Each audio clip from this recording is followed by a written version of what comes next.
mas lalo pang tumitindi ang galit ng mga netizens kay Vice Ganda. At hindi lang yan ha, dumadami na silang nag-unfollow sa page po ni Vice Ganda. Sila. Kasi ako, kailanman hindi ako nag-follow dyan. May iba kasi na ngayon lang nila nalaman itong ginawa po ni Vice Ganda. Kaya tuloy-tuloy pa rin ang mga nababawas sa kanyang followers. Milyon mahigit na. At yung nanay niya, nadamay na.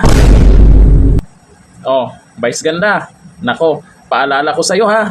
Huwag magsyanong magkamot ha. Baka maubos yan. Tingnan po natin muna sa followers niya.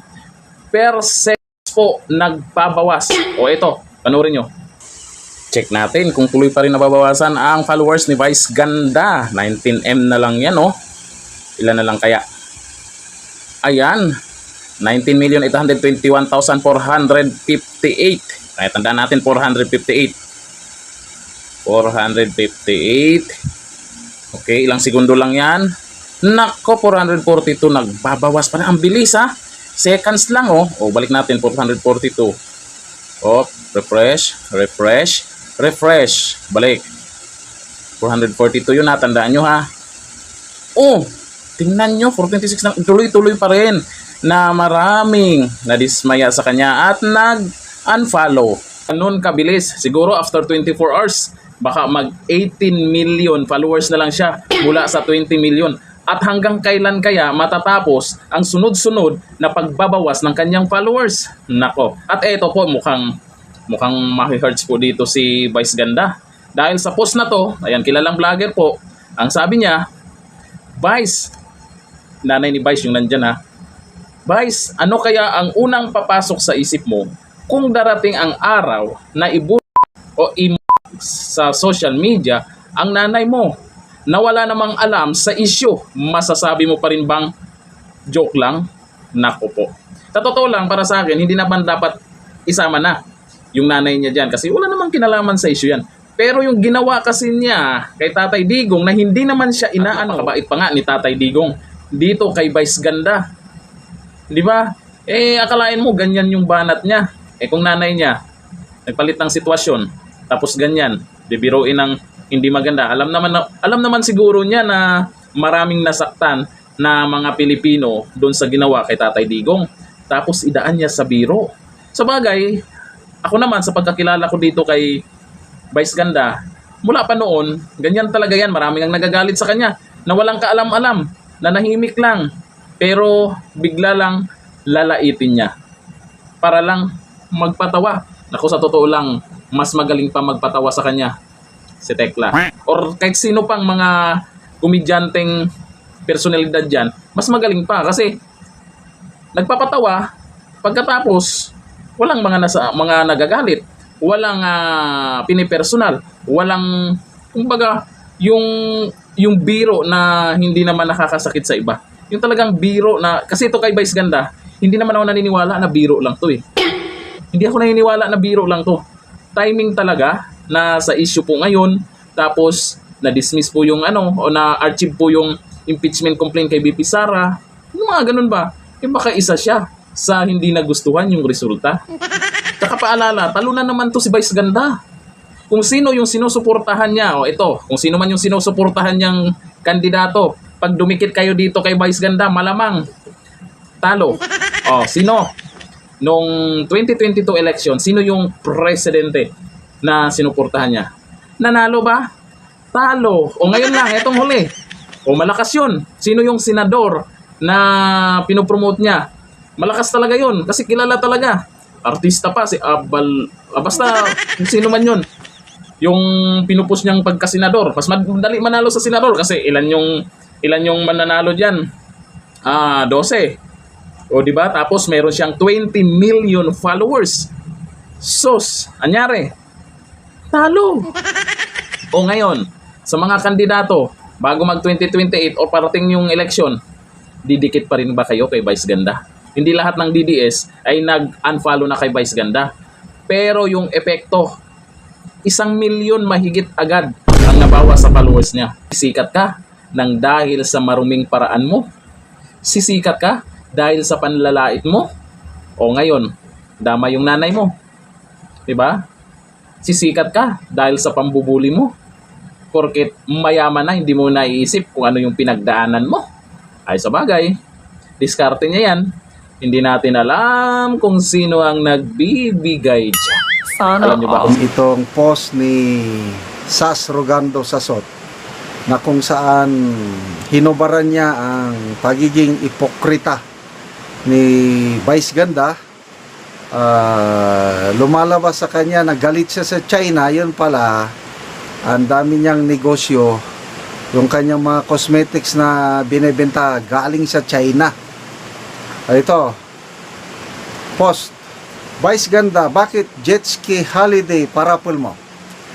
Bakit hindi na lang holiday trip to the factory of your cosmetics line in China?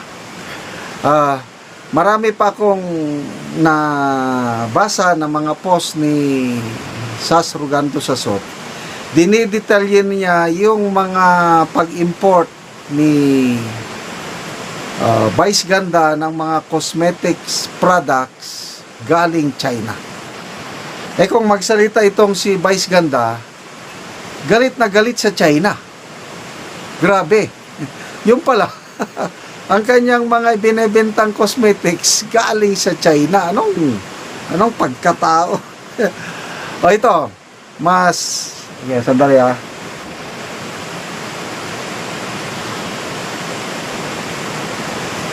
excuse me.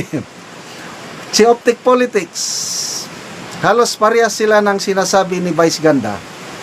Optic Politics, post 3 minutes ago, Vice Ganda's China hypocrisy. A joke only, he's too blind to see. Ang galing. On stage, he mocks China's aggression. Off stage, he profits from its factories. Vice Ganda's double talk exposes a glaring hypocrisy. Vice Ganda loves to play the fierce nationalist on stage, throwing barbs at China for its incursions in the West Philippine Sea and mocking Duterte's weak-willed jet ski stunt. Yet, behind the glitter and pink wigs, the truth is ugly. Vice Ganda's Vice Comitex quietly imports its products from China. Nail polishes, lipsticks, you name it, made in China, sold under his name, lining his pockets. Nabulgar ka tuloy. This isn't just irony.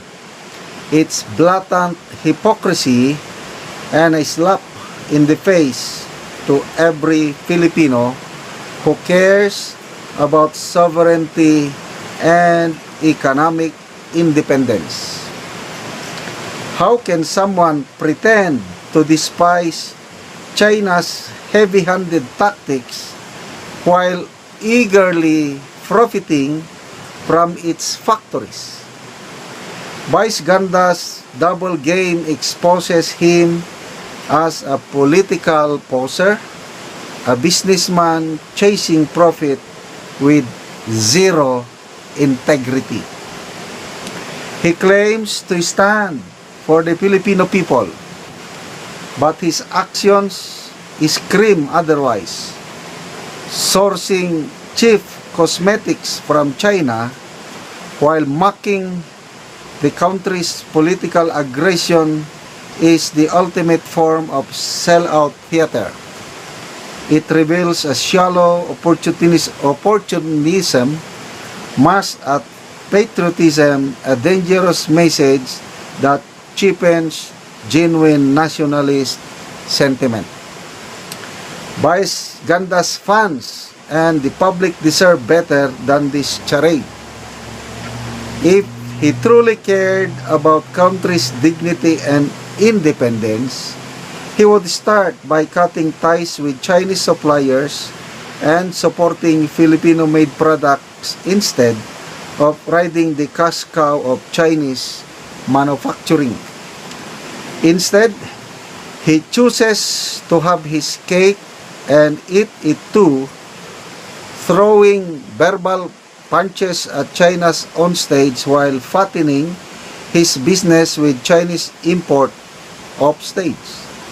This duplicity not only undermines his credibility but also disrespects the very people who admire him.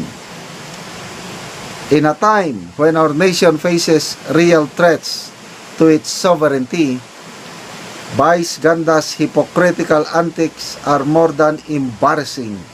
They are a betrayal. For a man who thrives on public attention and influence, this contradiction is unforgivable. It's time Vice Ganda stops hiding behind jokes and faces the hard truth. His anti-China stance is nothing more than a profit-driven illusion. Ilang beses ko nang narinig si Vice Ganda na sinasabi niya yung pagmamahal sa bansa, yung West Philippine Sea na yan, dapat ipaglaban nating karapatan, at tinitira niya palagi ang China. Ngayon ko lang nalaman, salamat kay Miss Sasasot, salamat dito rin kay Optic Politics, na ang mga ibinebentang produkto ni Vice Ganda, Vice Cosmetics, lahat galing sa China. Ano ba yan? So ano ba talaga si Vice Ganda? Galit sa China? O ano lang, talagang nagpapataas lang ng para masabi na nationalist siya? Kung talagang galit siya sa China, dapat wag na siyang kukuha ng produkto sa China. Marami naman siguro kung mga nail polishers, mga cosmetics, marami naman sigurong produkto dito sa Pilipinas.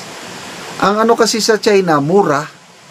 Kaya nga, naglipa na yung bumabaha ang mga produkto ng China, kahit anong klaseng produkto, pambahay, para pampaganda, kahit ano pa naman dyan, maraming produkto ng China dahil mura.